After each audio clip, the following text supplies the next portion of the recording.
La leyenda de la casa de Don Bartolo.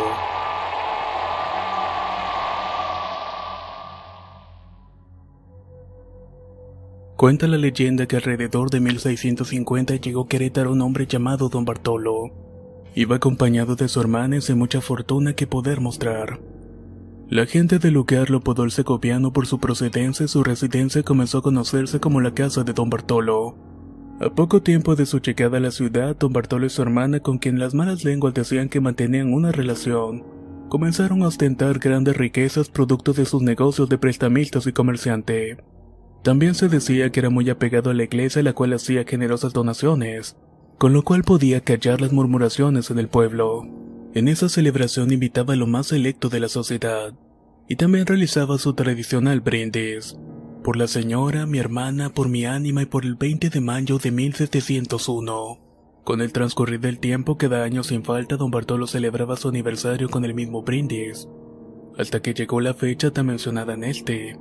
Era el 20 de mayo de 1701. Esa noche la fiesta transcurrió con mucha pompa y una vez terminada los invitados se fueron retirando poco a poco hasta quedar completamente solos Don Bartolo y su hermana. Justo a la medianoche, al concluir las campanadas de la iglesia, se escuchó una fuerte detonación seguida de un aterrador silencio, el cual atemorizó a los habitantes del pueblo. Al día siguiente, sus amigos y algunos curiosos acudieron a la casa de Don Bartolo, y en vista de que nadie respondía, resolvieron llamar al alcalde para que ordenara a la policía entrar por la fuerza. Derribada la puerta, quienes entraron quedaron horrorizados ante la horripilante escena que tenían ante sus ojos. Asesinada por el propio Don Bartolo, el cuerpo de su hermana yacía tirado en el piso, y el cuerpo de este se encontraba carbonizado y pegado al techo con su mandíbula desencajada con una muestra de terror. Los sacerdotes practicaron un exorcismo y el cuerpo de Don Bartolo cayó al piso, y en sus aposentos pudieron encontrar un documento que se trataba de un contrato. Era un pacto hecho con el diablo a 50 años de plazo. En este pacto, Don Bartolo cambiaba su alma por honores y riquezas obtenidas a base de robos y negocios fraudulentos. Exactamente el plazo se cumplía ante mencionada fecha del brindis en cada aniversario.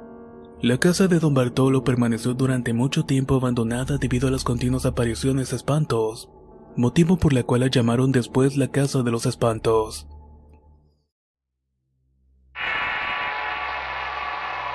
El espejo francés.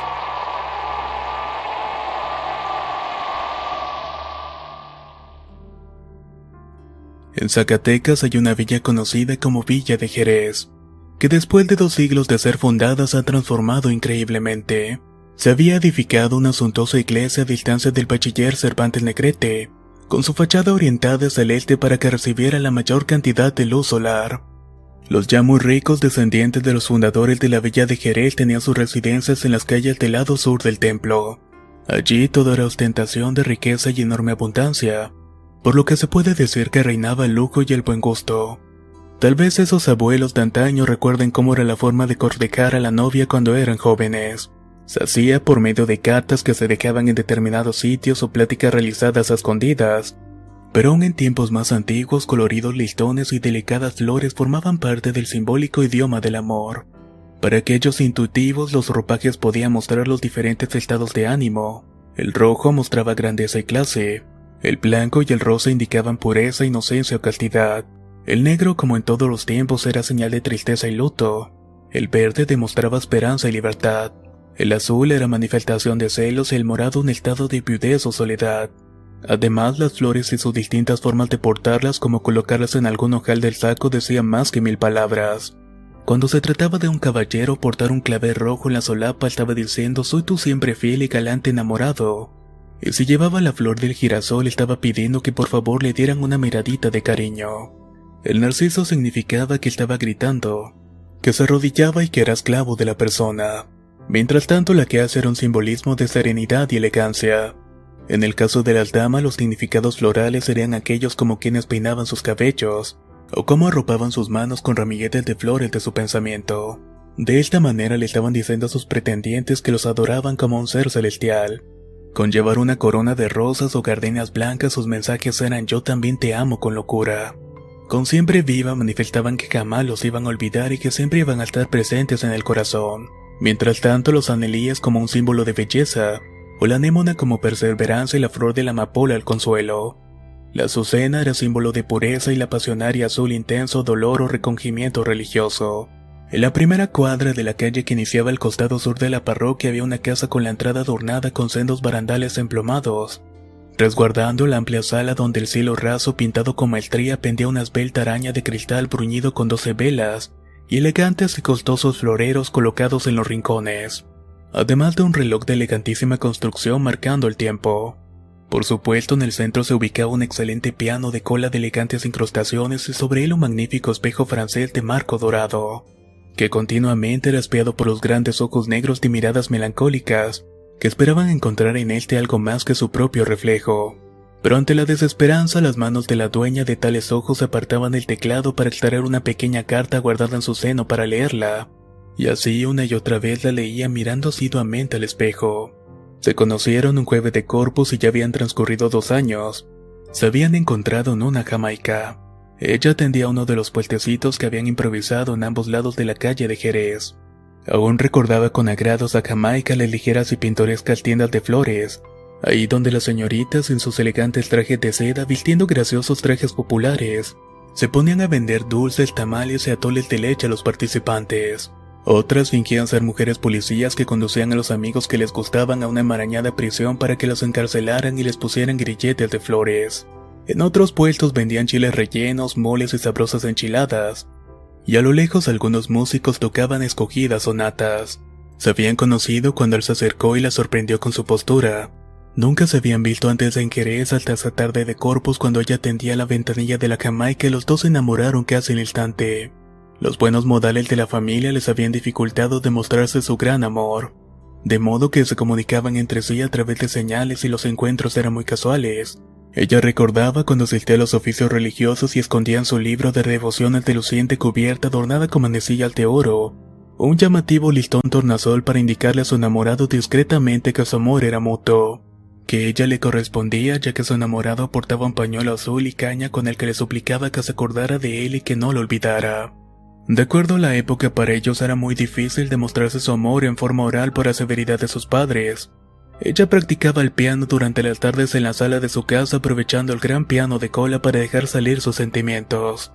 Sobre el piano ella había colocado un pequeño espejo opulento enmarcado y tácitamente orientado hacia la calle, justamente para ver cuando él pasaba discretamente ante los amplios emplomados barandales de la casona.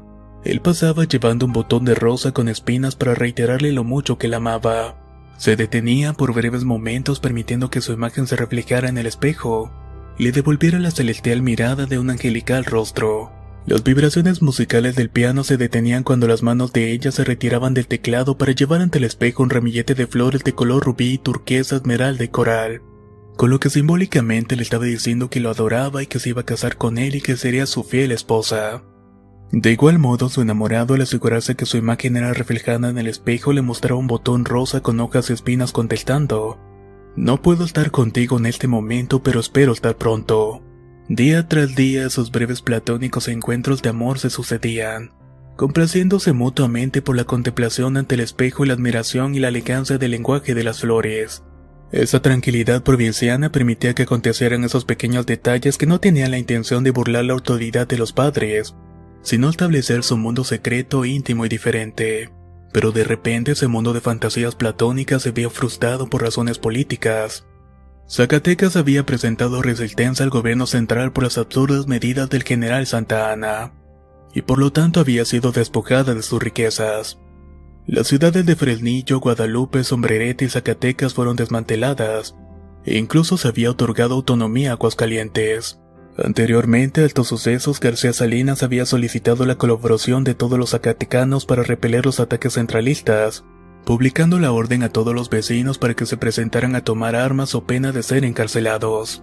Muchos jerezanos acudieron para ayudar a mantener la estabilidad de la entidad, entre ellos el enamorado de aquella joven que tocaba todos los días el piano de cola y que le veía su rostro a través del espejo francés.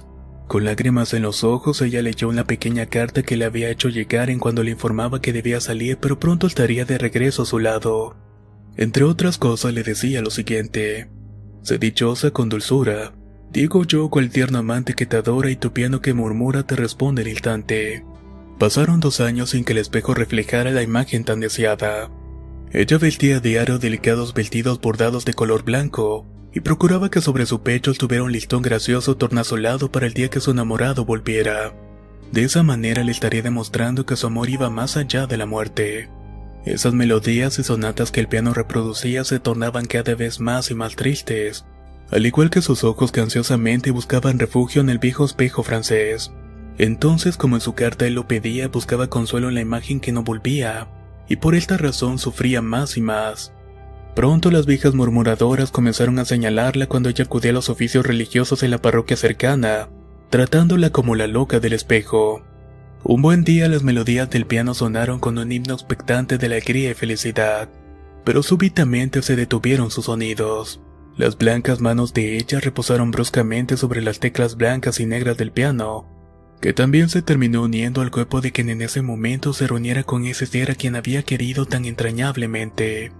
Con el paso de los tiempos se pierde el rastro del destino que tuvieron los dueños de la casa, la cual posteriormente llegó a conocerse como la Casa del Espejo, y que también más tarde ese nombre se hizo más extensivo en toda la calle, de tal manera que actualmente se le conoce como la Calle del Espejo.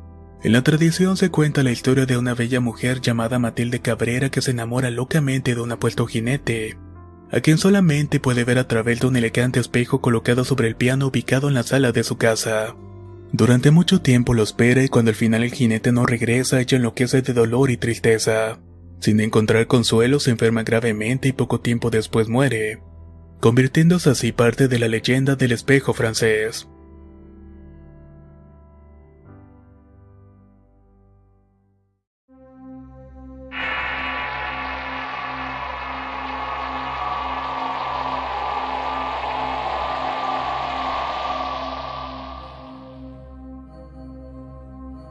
Cuenta la leyenda que hace algún tiempo le sucedió un evento muy extraño a un trabajador de una empresa cercana a ese lugar llamado Ojo de Agua.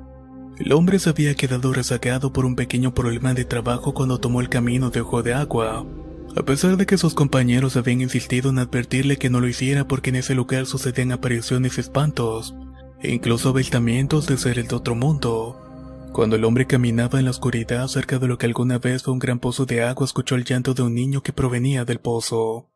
Intrigado se dispuso a averiguar qué pasaba hasta encontrar al borde del pozo un pequeño niño muy triste. Al preguntarle qué le pasaba, decía estar perdido y muy asustado. Además se le dificultaba caminar, por lo cual le pedía de favor que lo llevara cargado hasta la iglesia donde sus padres probablemente pasarían a buscarlo. El trabajador era un hombre de buen corazón y no podía negarse al requerimiento del pequeño. Por esta razón aceptó cargarlo y cuando se disponía a acomodarlo en su espalda el chiquillo le dijo algo. Que pasara lo que pasara, no volteara a mirarlo hasta que no hubiera entrado a la iglesia. Esto le extrañó bastante al hombre, sin embargo pensó que podría ser parte de un juego infantil, por lo cual no le dio tanta importancia y procedió a cargarlo. El trabajador con el niño a cuestas recorrió el largo camino, pero cuando estaba muy próximo a llegar a la iglesia escuchó unos ruidos extraños a su espalda. Estos ruidos estaban saliendo de aquel niño. Así que rompiendo la promesa volteó a mirar hacia atrás percatándose que lo que llevaba en la espalda no era un niño, sino más bien a un ser infernal que estaba riéndose a carcajadas. Lo arrojó con toda su fuerza lo más lejos que pudo y se fue corriendo hacia la entrada de la iglesia. Allí había un grupo de personas que habían escuchado las diabólicas carcajadas, pero que no habían visto lo que estaba cargando aquel hombre. Ante el intento de la diabólica criatura de tratar de entrar a la iglesia, el sacerdote recordó unas leyendas que contaba su abuelo, la cual decía que el día en que entrara un monstruo a la iglesia, el caudal del Ojo de Agua crecería tanto que arrasaría por completo la ciudad de las Aguas Alegres, nombre al cual se le conoce también a la ciudad de Orizaba, Veracruz. Existen otras leyendas que nacen del Ojo de Agua y una de ellas cuenta sobre un ser siniestro que quiere llegar a un templo sagrado, y que se manifiesta como una joven sirena que seduce a los hombres por su exótica belleza, sumado a su armónica y dulce voz que promete riquezas si el hombre la lleva a la iglesia.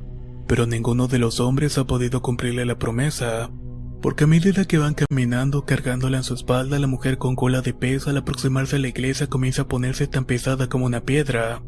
A su vez su rostro comienza a deformarse en un monstruo y su dulce voz se convierte en aterradores chillidos, convirtiéndose estos hechos en una leyenda más mexicana.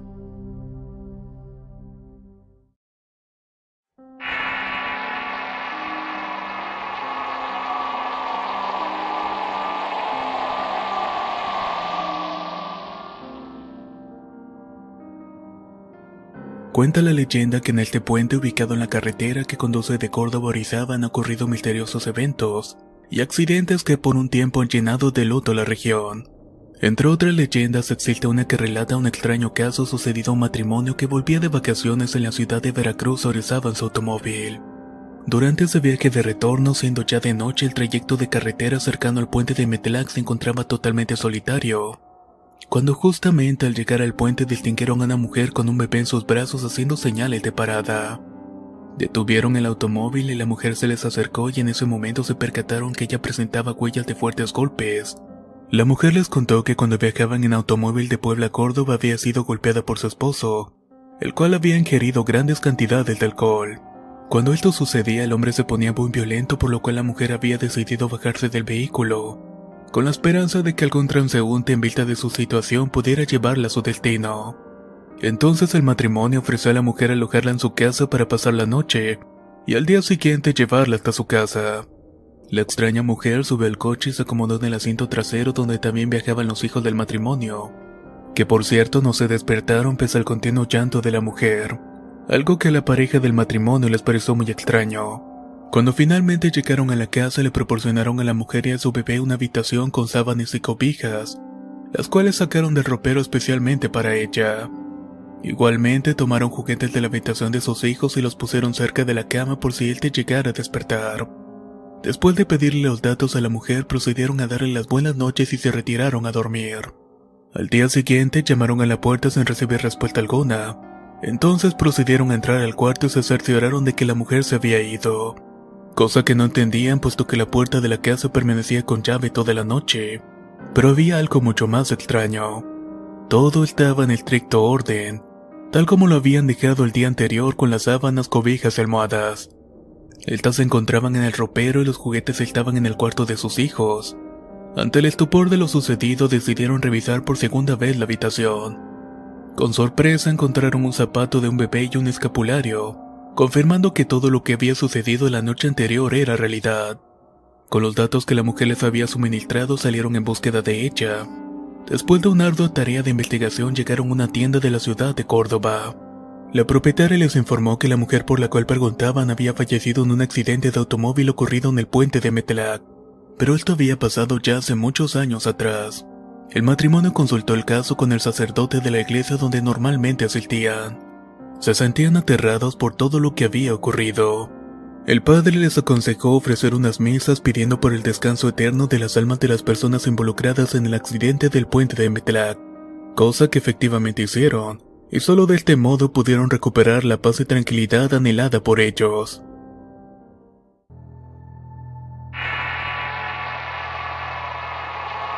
Pueblo embrujado.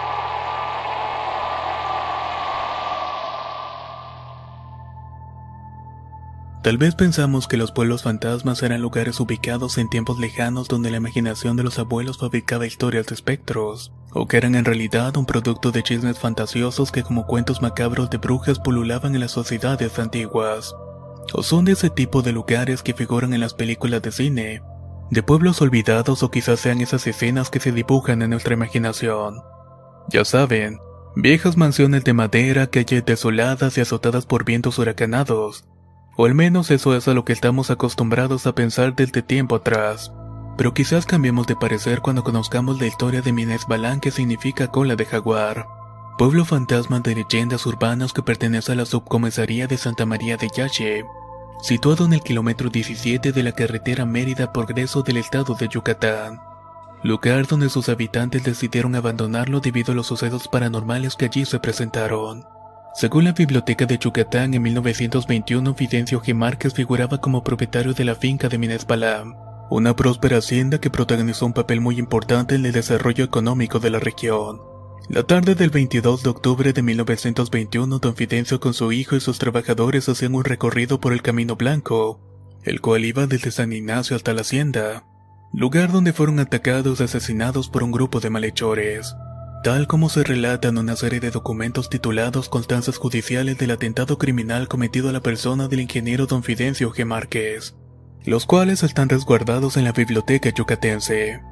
Aparentemente este hecho nada tiene que ver con la conversión de la hacienda a un pueblo fantasma, Solo que a partir de este suceso el lugar fue escenario de apariciones y fenómenos paranormales, los cuales influyeron gran terror a los pobladores.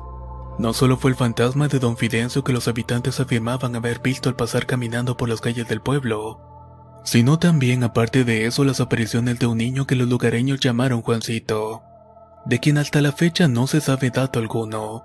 Además, se habla de un monje que por las noches aparece en la iglesia con una sotana negra y que sube al techo de la iglesia, y desde allí extiende sus brazos en forma de cruz. Por si fuera poco, comentan que se escuchan voces y ruidos extraños en las casas abandonadas, a la vez que se encienden luces a medianoche. Esto ocasionó tanto terror entre los pobladores que a partir del año 2005 abandonaron el pueblo para siempre. Actualmente los dueños de la hacienda Mines Balán son Paulino Conde y José Pacheco.